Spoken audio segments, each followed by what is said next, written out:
Ayan, ang pag-aaral po natin tonight para sa atin pong day 1 for our prayer and worship night. Ito po ay pinamagatan ko pong The Power of Corporate Prayer and Worship. So kukuhanin po natin yung ating main text sa Acts chapter 2 verse 42. Ang corporate prayer and worship po na ginagawa natin tonight, these are vital aspects of our Christian life. Kasi po, we bring believers together. So tayo po yan, mga mananampalataya ng Panginoon in unity and ini-strengthen po nito yung body of Christ. Alam naman po natin ang bawat isa po sa atin ay part of the body of Christ. So meron po tayong kanya-kanyang role na ginagampanan and very important po na sa pray and worship night, pare-pareho po tayong na-empower, na-encourage through prayer sa pamamagitan din po ng pag-aaral ng salita ng Diyos. So in the same way po, it's biblical po na nakasulat din sa Acts chapter 2 verse 42. So these practices were central to their daily lives, fostering a deep sense of community and spiritual growth. So today po, we are also called to embrace and prioritize corporate prayer and worship, recognizing yung transformative power nito in our personal lives and the life of our church. Sabi nga 'di ba, yung prayer po talaga, yung pag-worship, backbone po talaga 'yan ng church. So napakahalaga not only in our personal quiet time, in our personal devotion, pero i-even incorporate na tayo pa isama-sama nagpupulit sumasamba sa Panginoon, napakahalaga rin po na nagbibigay tayo ng oras at panahon para dyan. Sabi po ng Acts chapter 2 verse 42, they devoted themselves to the apostles' teaching and to fellowship, to the breaking of bread, and to prayer. Sa Tagalog, inilaan nila, referring po ito sa mga believers, mga mananampalataya katulad natin, ang kanilang mga sarili upang matuto sa turo ng mga apostol, magsama-sama bilang magkakapatid. Ayan, so tayo po ay united as one na magkakapatid sa Panginoon. Magsalo-salo sa pagkain ng tinapay at manalangin. So ito po yung illustration para patuloy po nating ma-appreciate kung ano po yung practices before ng early Christian. So they continually devoting themselves to the apostles' teaching, to fellowship, to breaking of the bread, and even to prayer. So 3 points lang po yung gusto kong ituro sa atin tonight as part of our exhortation. Dun sa verse na binasa po natin, yung point number 1 ko dyan is yung unity and strength in fellowship. So napakahalaga na tayo po ay nagkakasama-samang magpuri, manalangin sa Panginoon kasi tayo nga po ay napapalakas ng fellowship. Sabi nga ng Hebrews chapter 10 verses 24 to 25, sikapin din nating gisingin ang damdamin ng bawat isa sa pagmamahal sa kapwa at sa paggawa ng mabuti. Huwag nating kaliligtaan ang pagdalo sa ating mga pagtitipon, gaya ng nakasanayan ng iba. Sa halip, palakasin natin ang loob ng isa't isa, lalo na ngayon nakikita nating malapit na ang araw ng Panginoon. So yung keyword po dito, not giving up meeting together. So minsan kasi 'di ba, paulit-ulit, first month of the year tayo po ay nag-prayer and worship, and then eto nga mandate ng Light of the World Makati na yung middle ng year meron ulit tayong prayer and worship night. Pero yun nga, ginagawa natin tong habit so that we could also encourage one another, and then patuloy nga na yung pag-ibig ng Lord patuloy nating mapakita at patuloy na mag-manifest sa bawat isa po sa atin. Sabi nga dito, motivate one another to acts of love and good works. Let us consider how to stir up one another to love. Yan. Ang example po nito, when believers gather to pray and worship together, 'di ba? Kapag ginagawa natin 'to, lalo na kung tayo face to face, is coming Thursday face to face po tayo, na strengthen yung ating bond. And then dahil din po doon, napo-foster yung sense of unity natin. Just as a bundle of sticks is harder to break than a single one, so too are Christians more resilient or nababanat and effective when they stand together in prayer and worship. So yun, lalo raw tayong tumatatag, lalo tayo nagiging epektibo ng mga Kristyano kapag tayo po ay sama-samang nagpupuri, nananalangin at sumasamba sa ating Panginoon. Kaya napakahalaga ng corporate prayer and worship. Yung point number 2 ko dito, experiencing God's presence together. 'Di ba iba yung meron kang personal time with the Lord na na-experience mo yung presence ng Lord. Pero iba din naman yung experience kapag marami kayo na nakakaranas ng presensya ng ating Panginoon. Sabi nga ng Matthew chapter 18 verse 20, sapagkat saan man may dalawa o tatlong nagkakatipon sa pangalan ko, naroon akong kasama nila. So tonight, we are more than 3 people attending corporate prayer and worship night. So kasama po natin ang Panginoon. Amen. As we gather, naroon po yung presensya ng ating Panginoon. So, ito nga, dito sa example na to, yung ginagawa ng mga believers, yan, so they are praying together. And then, nasa kalagitnaan po nila yung ating Panginoon. Yung early church po, dun sa Acts chapter 2 na binasa po natin, they experienced God's miraculous works as they prayed and worshiped together. So, ang dami nan, kung babalikan mo talaga yung gawa, di ba?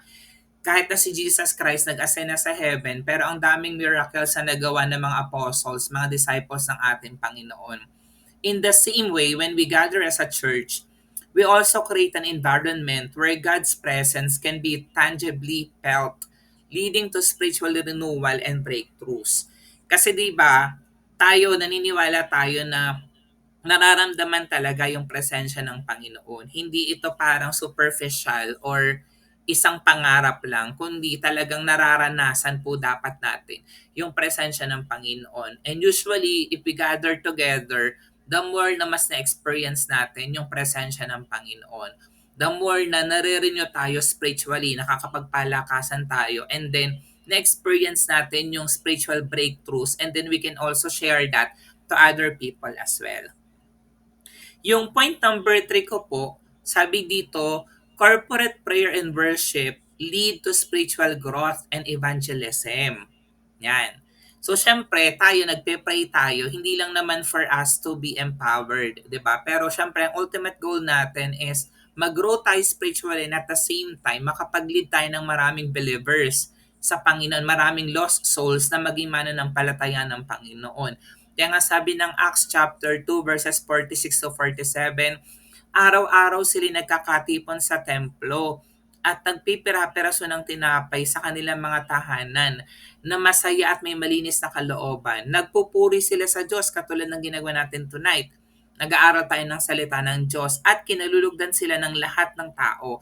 At bawat araw ay idinaragdag sa kanila ng Panginoon ang mga inililigtas. Tingnan nyo, and the Lord, it was the Lord who added to their number daily those who were being saved. So, ang ginagawa lang natin is, syempre, patuloy lang natin ginagawa na manalangin, patuloy na sumamba, magpuri, mag-aral ng salita ng Diyos, magpalakasan, and then, gawin lang natin yung kalooban ng Lord. Pero sabi dito, the Lord will add. Yung Panginoon yung kikilos. Tayo pong lahat ay vessel and instrument lang ng Panginoon. Yan. So ito yung illustration natin. And day by day, the Lord added to their number. Salvation should be happening. At ako po ay natutuwa na itong salvation na ito, yung pagdagdag ng kaluluwa, nangyayari sa ating church. 'Di ba? Minsan, hindi nga natin ina-expect na every week meron tayong bagong mananampalataya na inaakay ng Panginoon. Example po nito would be the dedication of the early church to corporate prayer and worship not only strengthened their faith, but also attracted others to Christ. Yun yung goal natin, di ba? Na yung mismong buhay natin maging testimony. Hindi lang napapalakas yung ating pananampalataya, pero yung mga tao na nakapaligid po sa atin, naakay natin sila sa Panginoon. Their genuine worship and fellowship were a powerful testimony leading to the growth of the church. Yan. Siyempre, mahalaga rin naman po na nag-grow tayo in numbers, 'di ba? Pero more than just growing in quantity, napakahalaga rin na nag-grow tayo lahat spiritually. So ibig sabihin yung quality naroon na habang dumadami tayo, marami din na mga Kristiyano na dinadagdag sa ating church na lumalago, lumalalim sa kanilang pananampalataya sa Panginoon. Similarly, our commitment to corporate prayer and worship can inspire and draw others to Jesus Christ. So again, ginagawa natin to We commit ourselves kahit na minsan abala tayo, marami tayong kailangan gawin, tapusin, di ba? Pero we commit to corporate prayer and worship so that we could inspire, so that we could also draw other people to our Lord and Savior Jesus Christ. So yung conclusion po natin tonight, tandaan mo, indispensable po ang prayer and worship. Ito po ay kailangan na practices ng isang simbahan. Regardless kung tayo po ay kakaunti, so napakahalaga na patuloy po natin itong ginagawa. It fosters unity, invite God's presence, and lead to spiritual growth and evangelism. As we devote ourselves to these practices, we follow the example of the early church and create a thriving, spiritually vibrant community. Yan. So, paano po natin ito ma-apply? Dito po tayo mag-end. So, number one, dapat committed tayo to regular attendance. So, tonight, meron tayong around 5 members, ayan, attending and their families. So, kahit nakakaunti po tayo, so maging committed tayo to regularly attend our church services and prayer meetings. Kasi po, kahit na kakaunti tayo, yung presensya po natin, it matters. Then, syempre, mag-invite tayo, 'di ba? So we encourage other people, we also invite other people to attend our prayer and worship night. Pangalawa, engage actively. So participate actively in worship and prayer, not just as a spectator, yung nanonood lang tayo or nakikinig, pero tayo pa integral part of the body of Christ. So we get involved. Hindi lang yung anong tayo, hindi lang yung passive tayo, kundi active dapat tayo. We get involved kung ano man yung activities na binibigay ng ating simbahan. Pangatlo, we have to encourage others. So we have to encourage fellow believers for them to join in corporate prayer and worship. So ito lagi natin tong challenge, 'di ba? Every time merong prayer meeting, kakaunti po tayo. So wag tayong manghinawa na patuloy na mag-encourage ng ating mga kapatid na dumalo ng gawain ng Lord ng pananalangin, fostering a culture of unity and spiritual growth in the church. And then number 4, we pray for revival. So we pray for God's presence to be powerfully evident in our corporate gatherings, leading to personal and communal transformation. So, yun lang po yung maibabahagi ko. Salamat po sa ating pakikinig. Ito po yung ating take home. By embracing the importance of corporate prayer and worship, we strengthen our faith, we build up the body of Christ, and become a beacon of hope and love in our communities. Sabi nga nung nabasa ko from Richard J. Foster, through prayer and study daw, worship and service, we regularly digest God's word into the core of our being, where it feeds and transforms us. So we have to continue doing this. So malaga na patuloy nating pinifeed yung ating spirituality para tayo pa patuloy na lumalago at patuloy na nagiging kamukha tayo ng ating Panginoong Heso Kristo. Amen? Ayan. So before